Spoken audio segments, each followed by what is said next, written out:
कहानी की शुरुआत के नाम के एक लड़के से होती है जो स्टेशन पर अपनी ट्रेन का इंतजार कर रहा था और तभी उसकी नजर अपने बचपन के दोस्त केटो पर पड़ी। लेकिन इसके बावजूद भी उन्होंने आपस में कोई बात नहीं की। तभी अचानक एक शराबी गलती से रेलवे ट्रैक पर गिर गया और केटो तुरंत ही उसे बचाने के लिए कूद गया। लेकिन केटो के लिए उसे अकेले खींच पाना काफी मुश्किल था और इसीलिए उसने प्लेटफॉर्म पर खड़े सभी लोगों से मदद की गुहार लगाई। यहाँ तक कि उसने के का नाम लेकर उसे बुलाया, लेकिन वहाँ मौजूद लोगों में से कोई भी उसकी मदद के लिए आगे नहीं आया। लेकिन इसके बावजूद केटो ने अकेले ही उस शराबी को वापस प्लेटफॉर्म पर चढ़ा दिया और ठीक उसी समय एक ट्रेन तेजी से उसकी तरफ बढ़ रही थी। ये देखकर के तुरंत ही अपने दोस्त की मदद करने के लिए भागा और केटो को ऊपर खींचने के चक्कर में वो भी ट्रैक पर गिर गया, जिसके कुछ ही सेकंड बाद उस ट्रेन ने उन्हें कुचल दिया। वो दोनों ही अपनी मौत को अपना चुके थे, पर अचानक उन दोनों की आंख एक सफेद कमरे में खुली जहाँ कुछ लोग पहले से ही मौजूद थे और इसी के साथ उस कमरे में काले रंग की एक बड़ी सी बॉल भी पड़ी हुई थी। उन दोनों ने उस कमरे से बाहर निकलने का रास्ता ढूंढने की कोशिश की, लेकिन सभी खिड़कियां दरवाजे बंद थे और अब उन दोनों को समझ नहीं आ रहा था कि आखिर उनके साथ ये हुआ क्या है।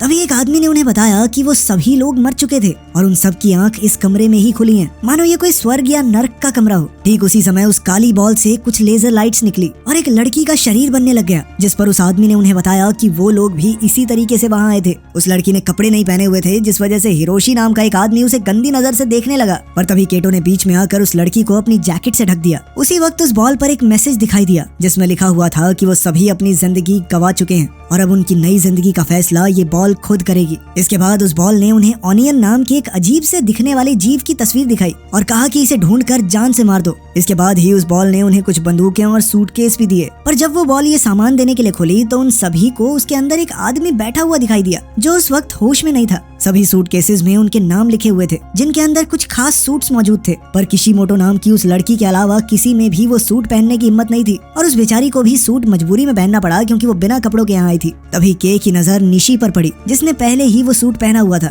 सभी लोग अपनी बंदूकों की जांच में लगे हुए थे। तभी सुजुकी का कहना था कि हो सकता है हमें हॉस्पिटल ले जाया गया हो और फिर दवाई दी हो, उसी की वजह से हमें अजीबोगरीब चीजें दिख रही हैं। पर तभी उसकी नजर उस बॉल के ऊपर लगे हुए टाइमर पर पड़ी, जिसके बाद उन सभी का शरीर अचानक गायब होने लग गया और कुछ ही सेकंड बाद अब वो उस कमरे से बाहर एक रोड पर खड़े हुए थे।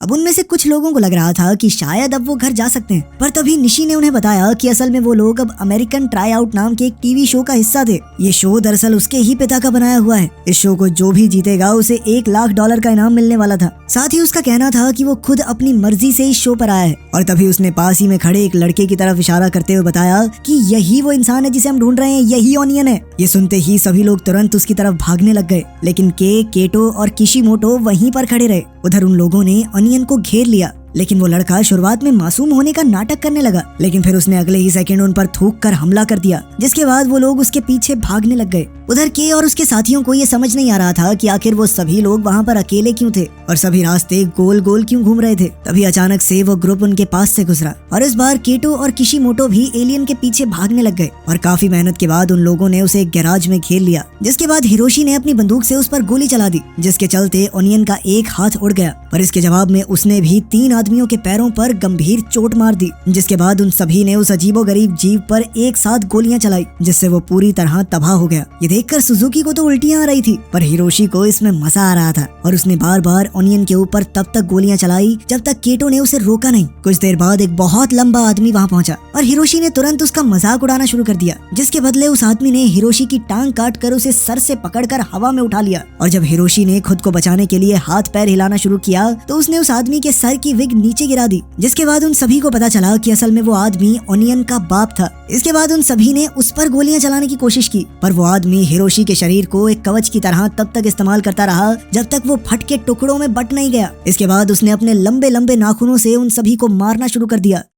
उधर रोड पर घूम रहे के को जब ये आवाजें सुनाई दी तो वो तुरंत ही उस तरफ को भागा और अब उसने देखा कि वो जीव उसके दोस्त को मारने के लिए आगे बढ़ रहा था, पर तभी किशिमोटो ने वहां पहुंचकर उस एलियन पर हमला कर दिया और अब किशिमोटो के सूट में नीली लाइट जल रही थी, जिसका मतलब था कि अब वो सूट उसे खास शक्तियां दे रहा था। ये देख कर के बहुत ज्यादा हैरान था और वो जाकर एक वैन के पीछे छुप गया। तभी उस ताकतवर जीव ने केटो और किशिमोटो को एक साथ उठाकर हवा में फेंक दिया, पर अपने सूट की वजह से किशिमोटो को बिल्कुल भी चोट नहीं आई और इसीलिए अब के ने भी अपना सूट पहनने का फैसला किया किया, पर बदकिस्मती से उसके सूटकेस में उसका सूट था ही नहीं और इसीलिए उसने एलियन पर हमला करने के लिए अपने सूटकेस का इस्तेमाल करने का फैसला किया, जिससे कुछ खास फायदा हुआ नहीं। पर जैसे ही वो एलियन के पर हमला करने के लिए बढ़ा तो निशी वहाँ पहुँच गया और उसने एलियन को रस्सी से बांध दिया, जिसके बाद उसने के को बताया कि अपने सूटकेस का नए तरीके से इस्तेमाल करने के लिए उसे एक्स्ट्रा पॉइंट्स जरूर मिलेंगे। निशी के बंदूक देने के बावजूद के में गोली चलाने की हिम्मत नहीं थी और इसीलिए निशी ने ये काम खुद ही कर दिया। इसके बाद उन चारों को वापस उस कमरे में बिना किसी चोट के निशान के भिजवा दिया गया और कुछ देर बाद सुजुकी भी वहाँ पहुँच गया, जिसके बाद निशी ने उन्हें बताया कि जब तक वो लोग पूरी तरह से नहीं मर जाते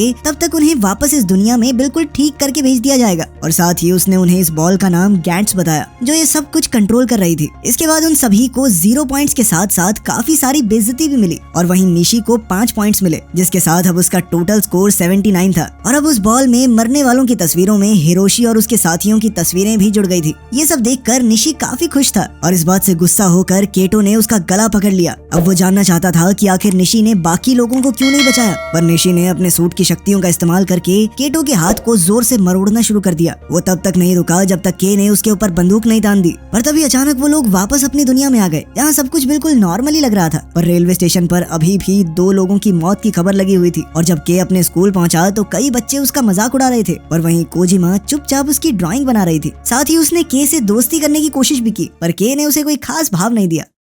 उस दिन के ने केटो के पुराने एड्रेस पर जाकर उसे भी ढूंढने की कोशिश की, पर अब तो उस एड्रेस पर सिर्फ एक पार्किंग लॉट था। इसके बाद वो उस गली में गया जहां वो मिशन हुआ था। उसे वहां कुछ सबूत तो मिले लेकिन गैराज पूरी तरह से साफ था। तभी उसकी नजर किशिमोटो पर पड़ी, जिसने उसे बताया कि उसे भी सब कुछ याद था। साथ ही उसके पास वो सूट भी मौजूद है, जिसका मतलब साफ था कि वो लोग सपना तो नहीं देख रहे थे। इसके बाद किशिमोटो ने उससे उसके घर में रहने की इजाजत मांगी, जिसके लिए के तुरंत ही तैयार हो गया। घर पहुंचकर उसने बताया कि असल में वो पहले अपने बॉयफ्रेंड के साथ रहती थी और जब ब्रेकअप हुआ तो उसका दिल टूट गया, जिसके बाद वो शराब पीकर कब बाथटब में डूब गई उसे पता ही नहीं चला। जिसके बाद अचानक से उसकी आंखें उस गेम में ही खुली, वो भी बिना कपड़ों के। किशिमोटो के पास अब भी केटो की जैकेट थी जिसमें उसकी डायरी भी मौजूद थी। जब के ने उस डायरी से उसका नया एड्रेस निकालने की कोशिश की तब जाकर उसे पता चला कि केटो असल में जमानत पर बाहर था। उधर केटो को नींद में भी उस अजीबोगरीब जीव के सपने आ रहे थे और जब वो घबराहट के मारे बाथरूम में गया तो उसका छोटा भाई आयुमु उससे उसका हाल चाल पूछने आया, लेकिन केटो ने उसे झूठी तसल्ली देकर वापस भेज दिया। जैसे ही आयुमु वहाँ से गया, ठीक उसी वक्त केटो के और उनके बाकी साथियों के साथ साथ 3 नए लोग उस सफेद कमरे में पहुँच गए, जिसमें एक औरत, एक बूढ़ी दादी और एक रोता हुआ छोटा बच्चा शामिल थे। तभी गैंट्स ने उन्हें उनके आज के मिशन के बारे में बताया, जिसमें उन्हें तनाका नाम के एक एलियन को खत्म करना था। साथ ही निशी ने उन्हें ये भी बताया कि वो लोग कभी भी गैंट्स से नहीं बच सकते और जितने भी लोग मरेंगे उतने नए बुला लिए जाएंगे। और ये बात सुनते ही के और केटो समझ गए थे कि निशी ने कल उन 3 लोगों को बलि का बकरा बनाकर इस्तेमाल किया था, लेकिन तब तक निशी और बाकी 2 लोग गायब होना शुरू हो गए थे, इसलिए बाकी सभी ने तुरंत ही अपने हथियार उठा लिए। दादी और वो छोटा बच्चा सबसे पहले एलियन के सामने आए और उस एलियन ने बड़े ही आराम से गाने सुनते हुए उन्हें जान से मार दिया। और जब के वहां पहुंचा तो वो अपने सामने पड़ी लाश को देखकर डर गया। उस वक्त भी वो एलियन वहीं खड़ा होकर बाकी लोगों का इंतजार कर रहा था, पर बदकिस्मती से के का एक हाथ और गोली अभी तक नहीं आया था और जैसे ही एलियन ने उस पर हमला किया तो वो अपने सूट की बदौलत बच गया और फिर ऐन वक्त पर उसने भी अपनी बंदूक से एलियन पर हमला कर दिया, जिसमें उस एलियन का रेडियो टूट गया, जिसके बाद वो बहुत ज्यादा गुस्से में आ गया। अब उसने निशी को इनविजिबल मोड से बाहर लाने के लिए एक जोरदार हमला किया, जिसके चलते निशी एक वेंट के जरिए नीचे गिर गया। जिसके बाद उस एलियन ने उसके ऊपर चढ़कर उसे इतनी जोर से मारना शुरू किया कि उसका सूट तक टूट गया। तभी केटो ने बीच में कूदकर उस एलियन को रोकने की कोशिश की और जैसे ही वो दोनों जमीन पर गिरे तो उस एलियन ने एक बार फिर केटो पर लाइट से हमला करने की कोशिश की, पर केटो ने अपने सूट की ताकत से उसे हवा में उठा दिया। उधर के निशी को देखने के लिए जब उसके पास पहुंचा तो निशी ने उससे कहा कि 100 पॉइंट कमा कर मुझे दोबारा से जिंदा कर देना, जिसके बाद उसने अपना दम तोड़ दिया। उधर उस एलियन ने केटो को मुक्का मारने के बाद अब किशिमोटो पर हमला करने की कोशिश की, पर ऐन वक्त पर केटो ने बीच में आकर उसे बचा लिया। वहीं के उस एलियन पर गोली चलाना चाहता था, लेकिन उस वक्त वो एलियन उसके दोस्तों के बहुत ज्यादा करीब था। जब वो एलियन केटो को शूट करने लगा तो किशिमोटो ने उस पर एक पाइप से हमला कर दिया, जिसके बाद वो किशिमोटो को मारना चाहता था, पर किशिमोटो ने उसे रोकने के लिए उसे लात मारने की कोशिश की, जिसके बाद उस एलियन ने उसे उठाकर केटो की तरफ फेंक दिया। साथ ही वो एलियन के को मारने के लिए भागा, पर सूट से मिली शक्तियों की मदद से के ने उसे छत की तरफ फेंक दिया। और जब उस एलियन ने दोबारा हमला करने की कोशिश की तो के ने उस पर हावी होते हुए लगातार मुक्के मारना शुरू कर दिया, जिससे उसे काफी ज्यादा नुकसान हुआ। जब उस एलियन ने के को शूट करने के लिए ताकत इकट्ठा की तभी अचानक के ने उसके मुंह में बंदूक घुसाकर फायर कर दिया और इस तरह उस एलियन के छोटे छोटे टुकड़े चारों तरफ बिखर गए।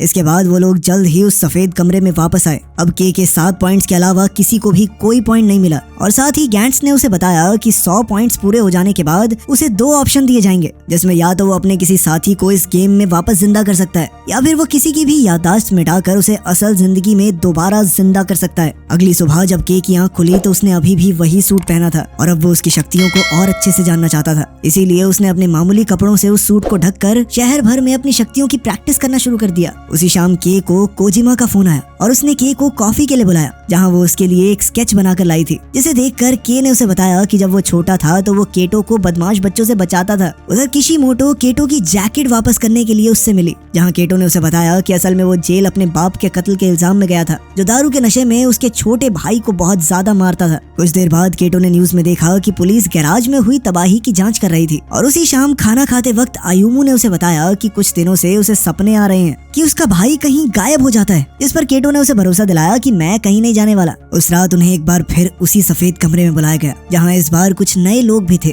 और उनका आज का मिशन था इल टेम्पर्ड नाम के एक एलियन को मारना। मिशन मिलते ही केटो ने सभी लोगों को सूट्स पहनने को कहा और वहां मौजूद प्रीस्ट कहने लगा कि मैं किसी को मारने जैसा गलत काम नहीं करूंगा, जिसके बाद वहां एक बहस शुरू हो गई जो लोगों के गायब होने के साथ खत्म हुई। इसके बाद उन्हें एक म्यूजियम में ले जाया गया, जिसके बाहर 2 बड़े बड़े स्टैचू बने हुए थे और उन्हीं में से एक एलियन था। पर उनके प्लान डिस्कस करने से पहले ही एक नए साथी ने लेफ्ट वाले स्टैचू को गोली मारकर तबाह कर दिया, जिसके तुरंत बाद दूसरे स्टैचू ने उन पर हमला करना शुरू कर दिया, जिससे बचना ज्यादा मुश्किल नहीं था। इसी बीच उस प्रीस्ट ने म्यूजियम के अंदर जाकर प्रार्थना करना शुरू कर दिया, लेकिन जब वो अपनी आंखें बंद करता तो एक स्टैचू धीरे धीरे उसके करीब आता जाता। बाहर के और केटो स्टैचू को खत्म करने की कोशिश कर रहे थे और इसी दौरान एक और नया साथी उसी कमरे में पहुंच गया जहां प्रीस्ट मौजूद था। तभी के ने सभी लोगों को वहां से दूर जाने को कहा, जिसके बाद उसने स्टैचू के नीचे से स्लाइड करते हुए उस पर एक गोली मारी, जिससे उसका एक अंग फट गया और वो सीधा एक नए साथी पर जा गिरा। अब स्टैचू कमजोर हो गया था तो के ने सीधा उसके चेहरे पर गोली मारकर उसे खत्म कर दिया। इस बार वो अपने काम से बेहद खुश था, लेकिन केटो को ये खुश होने का मौका नहीं लग रहा था, क्योंकि इस सब में उनका एक साथी मर गया था। लेकिन के मुताबिक इसमें केटो की गलती थी, क्योंकि उसने के कहने के बावजूद सभी लोगों को वहां से दूर नहीं किया।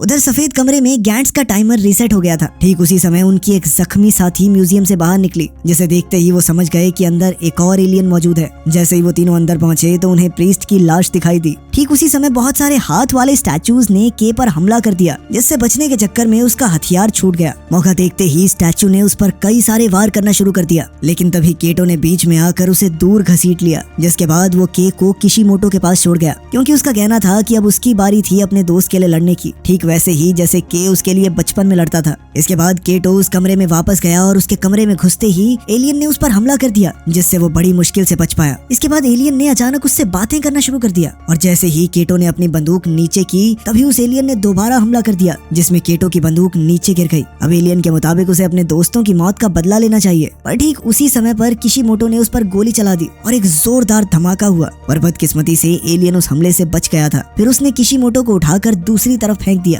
जिसके बाद उसने अपने सभी हाथ खोलकर कई सारी तलवार निकाल ली, जिसे देखकर केटो ने भी अपने सूट से एक ब्लेड निकाला और उस स्टैचू पर हमला करना शुरू कर दिया। पर यह साफ था कि वो एलियन केटो से कई गुना ज्यादा शक्तिशाली था और उसने केटो पर कई सारे हमले करके उसे हवा में उछाल दिया। पर तभी किशिमोटो ने बीच में आकर उसे पकड़ लिया, जिसके बाद वो खुद उस एलियन पर हमला करने के लिए गई और उस एलियन ने उस पर एक साथ कई सारी तलवारों से हमला कर दिया, जिसके बाद वो केटो की बाहों में गिर गई। साथ ही मरने से पहले उसने केटो को किस करने की कोशिश की, लेकिन इतना करीब आने से पहले ही उसने अपना दम तोड़ दिया। इसके बाद गुस्से से भरे केटो ने भी उस पर हमला करने की कोशिश की, पर एलियन ने उसे भी मारकर हवा में उछाल दिया। अपने दोनों साथियों को ऐसे मरता देख के बहुत ज्यादा गुस्से में आ गया। अब उसने अपने सूट को एक्टिवेट करके उस एलियन से लड़ना शुरू कर दिया और इसी बीच उसकी नजर ऊपर पड़ी एक गन पर गई। जैसे ही वो बंदूक लेकर एलियन पर हमला करने लगा तो एलियन ने अपनी तलवारों से उसे ढक लिया, जिसके बाद उसने एक छोटा सा स्टैचू जमीन पर फेंका, जो देखते ही देखते बहुत बड़ा हो गया। फिर उसने के को पकड़कर जोरदार तालियां मारने की कोशिश की, लेकिन किस्मत से के बच गया। इसके बाद उसने केटो की बंदूक लेकर उस स्टैचू पर एक फायर किया, जिसके चलते उस स्टैचू का एक हाथ उड़ गया।